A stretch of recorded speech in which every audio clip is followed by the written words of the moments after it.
Survivor is not just about doing takpakpa to live. Not the fake life that you live and show people that you are rich when you are not rich. Adopt the thing which you are not there right now. If you want to become financially stable, there's an adage in Akan that says that you will to so I won't change. So you need certificate to begin to open doors for you, and that's what the school system will provide. Don't wait for government. Don't put your hope in government. You don't cry for a man to pay your rent. And any man who will pay your rent will use you. If the person is not godly, or the person does not have Christ. Let me tell you, there are beautiful girls walking around. Yes. All that they have, their whole world is the bond street on their hair. And some of them, when you go, about 6 of them, they are parking one single room. But when you meet them outside, you take them to a restaurant, she'll be using the left hand and say, I can't eat this, I can't eat that. There's some of the girls who have come today in the universities, they've given targets to the guy. So my young men who are watching, don't go and take on fatherly and motherly rule at this stage. I welcome you all into the studios of R&J, and this is Money Talks. This is where we talk about anything that concerns money, anything that relates to money making, anything that relates to the money mindset that you want. And today we have a prominent individual in our midst, Elder Franklin Owusu, who is going to join us in discussion of how the youth can maneuver ways in making money. And I'm going to do this with my co-host, who is in the person of Brian. Mr. Franklin, I welcome you once again onto our show. Thank you. How is the feeling like coming back again? Yeah, I think the first time was great, and I believe that a number of your audience and viewers and listeners are all eager to hear more. So we are back to the studio to see what we can share today. We have some new viewership, so because of that, I would like you to talk a bit about yourself, just like you did the last time. All right, so the name is Franklin Owusu Kakari. For the young people, you can call me Franklin OK. That's what most people know me for. Then I wear many hats. I am a consultant in the area of entrepreneurship, innovation, financial engineering, and also business development. Right. These are the areas I work in. Right. Then I'm sure you have a big headache doing all these businesses.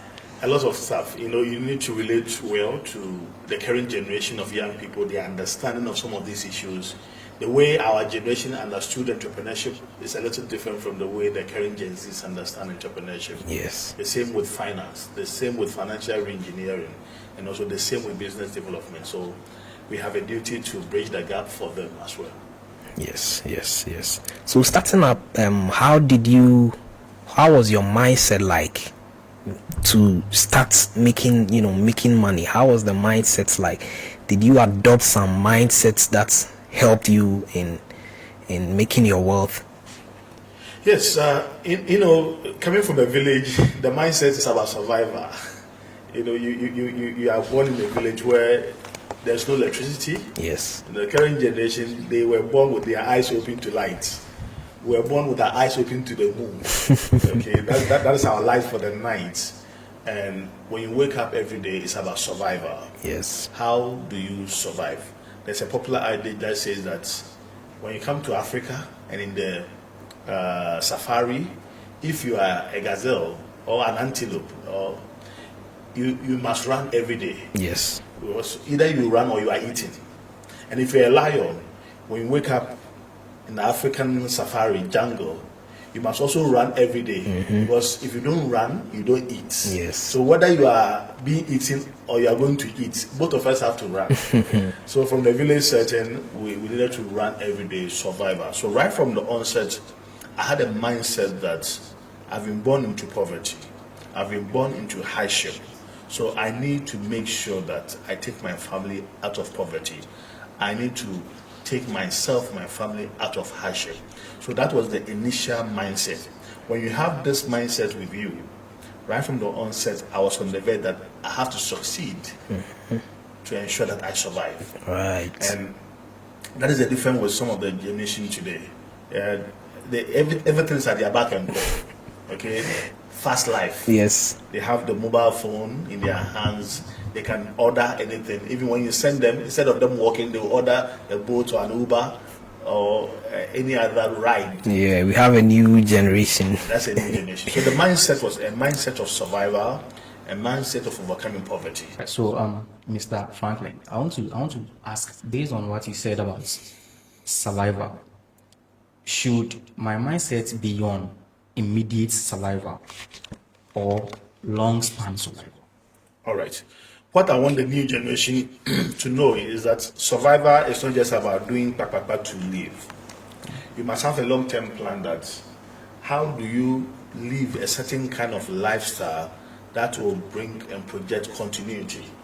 Okay, you need to build a life. Some of us, your parents have started a life well for you. Yes. But how do you continue and do it in a different way, in a different mindset, in a different excellent way? So that should begin that, yes, my parents have given me a platform. There's an adage in Akan that says that to wait. If you are born on a higher platform, it doesn't take time for you to be able to rise. Yes. And most young people have a leverage. And that's what many people are not thinking through. So right from the beginning, as a young person, young boy, young lady, know that your parent has given you a platform. Okay. That platform must have a mindset that, how do I build upon this platform so that I can achieve something better than what my parents did? On top of what Brian was saying, what I'm getting is that youth of this time, we don't have, let me say, delayed gratification. We want everything quick, instant. If I get some 10,000 cedis, I should just go and gamble. I'll double it instantly. Do you think those things can let you build wealth? So I call this generation the microwave generation. You know, you put the thing in the microwave, it's quick. Those days, when your parents give you a soup that has stayed overnight, you have to put the firewood, yes, and light the fire before you can eat. But today, the microwave generation, you just it's a matter of 2 minutes, yes, and your food is ready. Now, that attitude of microwave, yes, we should run with speed, but speed must move with steadiness. Okay. Fast and furious achieve nothing, but fast with precision, fast with orderliness, achieve great stuff. And that's where we have to begin the process from. So I know we are having a generation that wants it quick and turn around, but you need to be able to develop long roots. Let me share this analogy with you. There's a bamboo, Chinese bamboo. Yes. When you plant the Chinese bamboo, it takes 4 years. You can water, you won't see anything on the surface of the ground. 4 years, you keep watering the Chinese bamboo. The 5th year, it starts sprouting. And when it sprouts, within 2 weeks, it grows 90 feet tall. Wow. In 2 weeks. Why? Because it has taken time to develop its roots so that it can support its growth. So my dear young people, if you don't build a deeper roots of financial intelligence, of professional skills sets, you'll be shallow. So there are a lot of people, they try here and there, trying to double their money, quick schemes. But in the long run, you fail and you fall big time. Then they develop depression. So this generation, a lot of them are depressed. Yes. When they try quick things, it doesn't work. But when you take your time, you build a good roots. Look, within 2 weeks, you see the bamboo. Yes. Within 2 weeks, you shoot 90 feet. So when you take your time and you develop yourself well, the quick way you want to do things will come. Because by then, you are well grounded, you have good skill sets, you have good knowledge, you have good understanding of the system. And when you are growing, your growth curve is very quick. That means we need to adopt that mindset of delayed gratification. Just like you said, you plant the bamboo and it will take like 4 years before it can sprout and then start to grow. So if you're having a business or you are a startup, you need to have some time for whatever that. Right. One of the reasons why our young people rush is pressure from friends. Okay, the social media will exhibit your friends. You just finished school, and this guy is showing off. He's having a car. I'm riding a Bentley. Meanwhile, it's for the father. Remember, your father's growth is not your growth. Yes. Your father's growth at that level is a launch pad for you. That's your starting. Can you imagine your father is riding Bentley? Then you should be flying. You should own an airline. Me, my father, he didn't even have a land to start off. So, for me at this level, I have to give my children a platform, a leverage for them to stand on. So know that, don't let people pressure you to also follow the same suit. Okay? So my young ladies, especially as I talk to them, you are beautiful girls and all that, but have a brain. Don't stand with the mantra that use what you have to get what you want. Use your brain. Build a career for yourself. Have something. Look, let me tell you, there are beautiful girls walking around. Yes. All that they have, their whole world is the bond straight on their hair, the dress they are wearing, and the phone they are having. Yeah. That's all that they owe. They don't have any other thing. They don't have any other thing. And some of them, when you go, about 6 of them, they are packed in one single room. But when you meet them outside, you take them to a restaurant, she'll be using the left hand, say, I can eat this, I can eat that. Mr. Franklin, the youth also have a saying that fake it till you make it. What is your point of view of that? So there's one writer and a motivational speaker.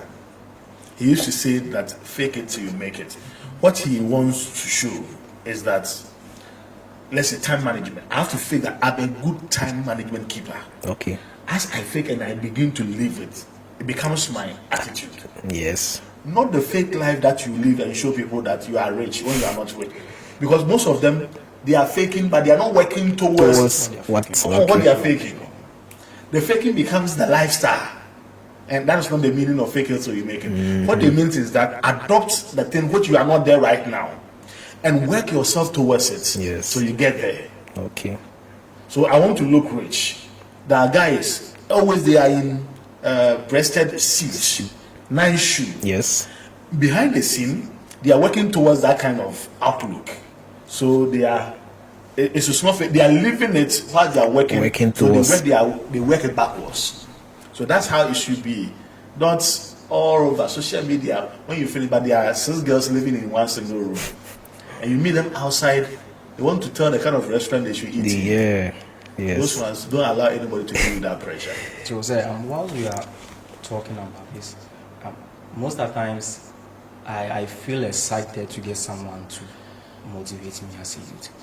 So I was really thinking, should we wait for government to employ us or build upon our skill? So in this scenario, I'm trying to ask, is school really important for like being a big question? Financially stable?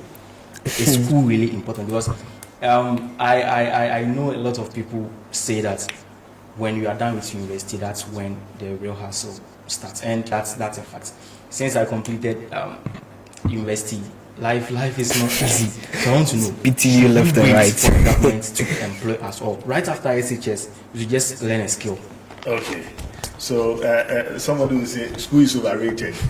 We were deceived, but the actual thing is that school is good.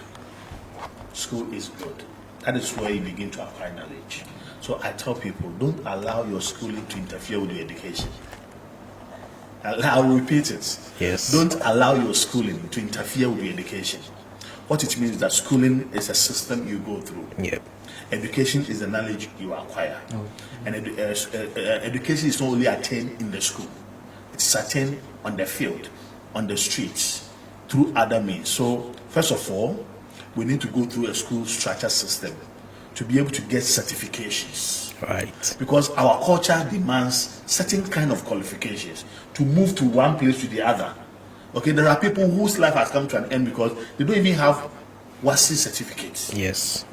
And I know somebody who was denied for American lottery visa just because the person didn't have a WASI certificate. So you need certificate to begin to open doors for you, and that's what the school system will provide. That is needed, but that shouldn't end there. Acquire knowledge, get some skills. So I know some young men and young ladies who, after SHS, while are waiting to enter the university, they learn how to sew.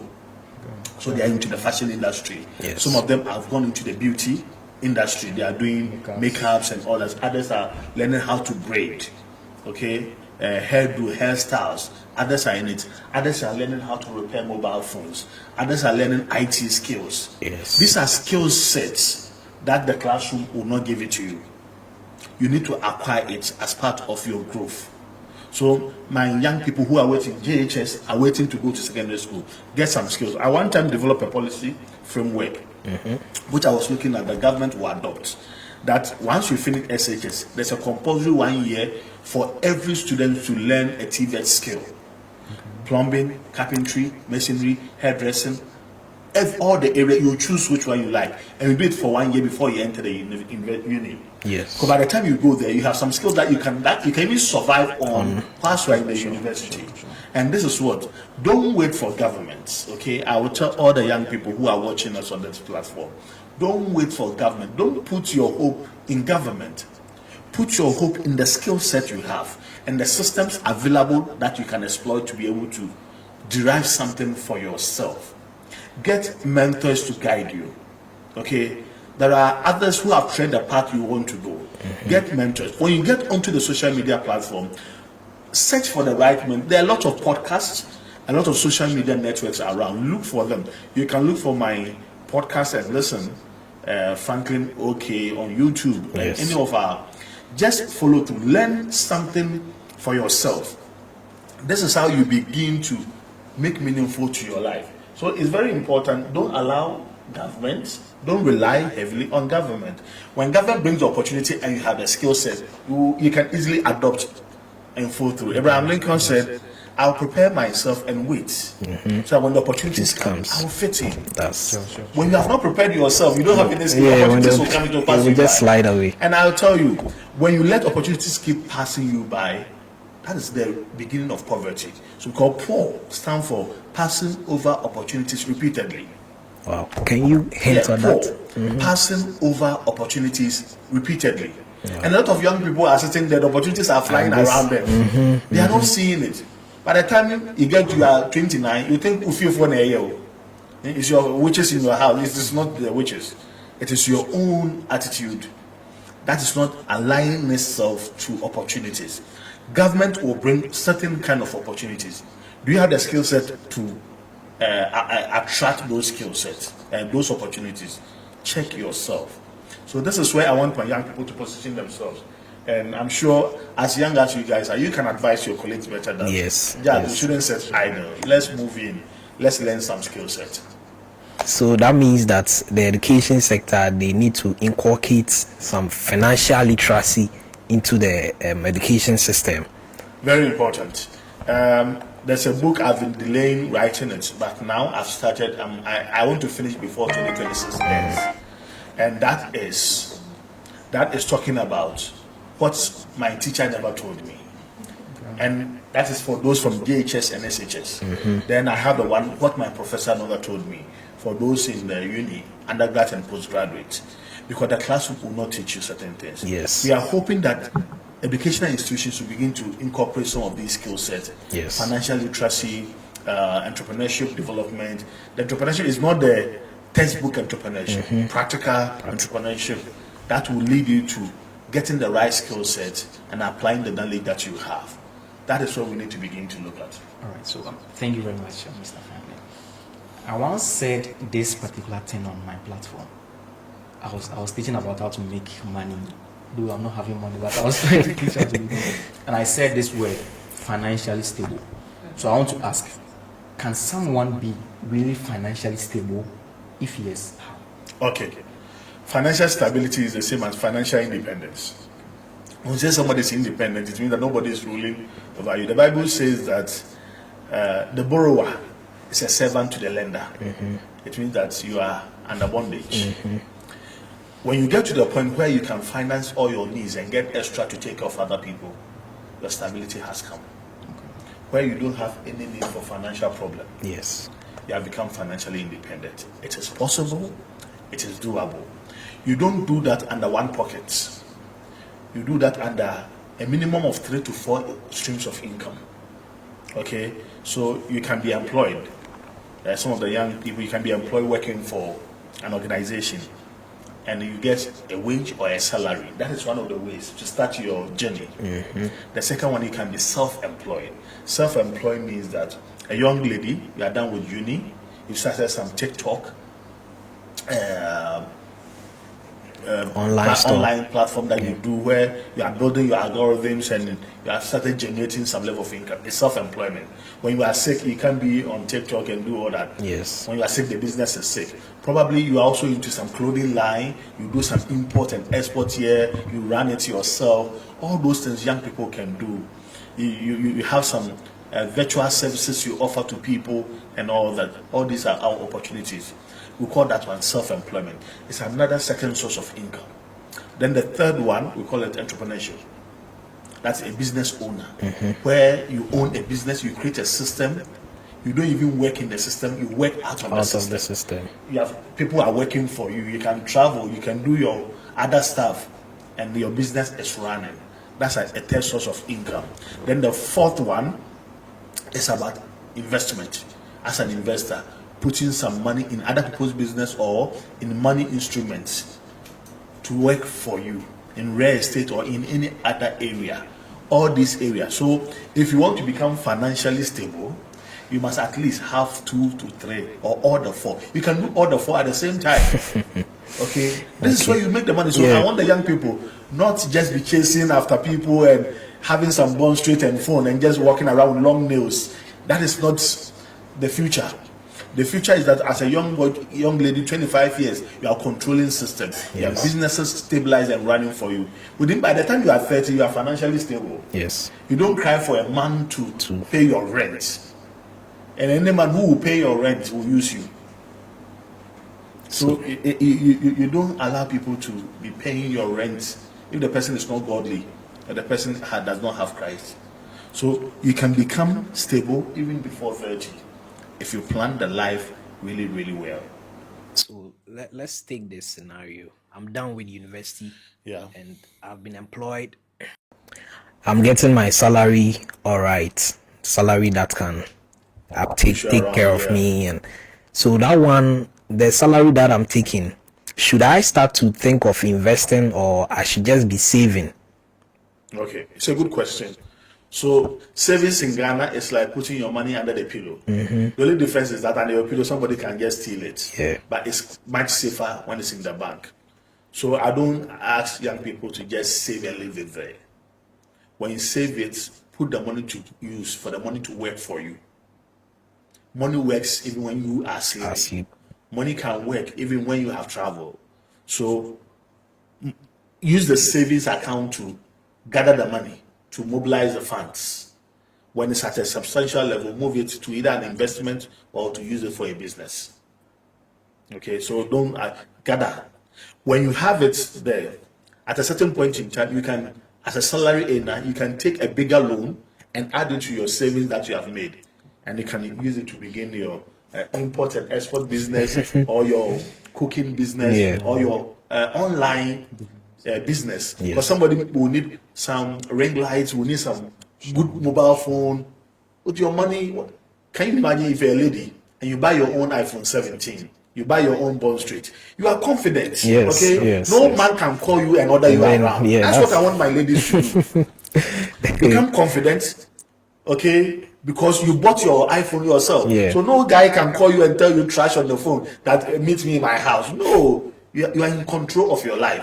But a lot of our girls have become toys. They order them around because from your head to your toe, everything was purchased by somebody. Kofi bought the Bond Street. Black Kofi bought the iPhone. Uncle Kojo did the hair. Okay, and Black Kofi bought the shoes that you are using. And your dada, Mr. Kojo Kuma Honorable, bought the entire dress. You don't have a piece of mind. Everybody is calling to have a bite of you. Okay? The one who bought the hair is calling you. The one who did the makeup is calling you. The one who bought the phone for you is calling you. What piece of mind can you use to build a business? No, so my dear young people, be confident, be bold. Buy your own phone. Buy your own Bond Street. Buy your own nails. And buy your own dresses. Okay, so this gets me to this particular phrase. Is there a financial rule or a financial plan? Because I was once navigating on the internet and I saw the 50-30. Is it 2030 financial or something Yeah, like that. yeah. And it was like 20 was for saving. I didn't really pay attention. yeah. So I want to know if there is something we call a financial rule. Yeah. Okay. So there's a financial rule, but most of us, we are not disciplined to follow. Let me pick those who are Christians. Let me pick their side. The financial rule takes a 10% as tithe for God. Okay. Then you do another 10%, which we call paying yourself. Okay, so every money you get is not for you. You give God's own to Him. Then you pay yourself also 10%. Then you have an emergency fund. Okay. Another 10%. That one you keep it for any emergencies. It's not part of your budget. Yes. But it's there for emergency. Then so that is 30% of your money gone. 70% is left. Then you limit all your expenses within 60% of your budget. The other 10%, you can add it back. There are some Christians who do tithe and offering. So that the other 10% can go into your offerings and all the things that they ask you to pay in church and other donations. Okay? Yep. For charity and all that. Then, so 10% for God, 10% for charity and other donations and offerings, 10% for yourself. Making 30%. Then you do your 10% emergency fund. That one can be on your phone, or you can put it into your susu box at home, or add it to your savings account. But you know that you have an emergency account, so that in case you are not feeling well, in case they call you that your mom needs something, your brother needs something, you fall on your emergency fund.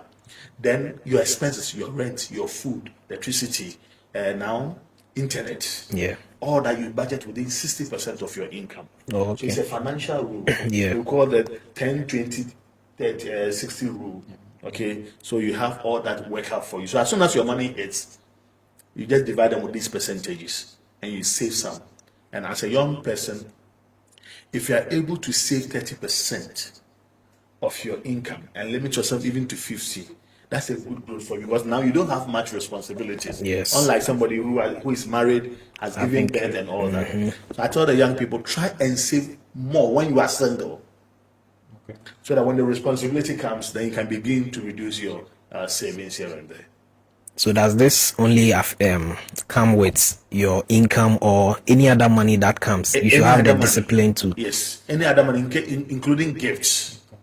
Okay, including gifts, including donations, including even sometimes some of you, you are done with uni, you are a bit independent, but your parents are still they are doing well. Yes. Occasionally they send you Money. some money. All that you can apply the same formula.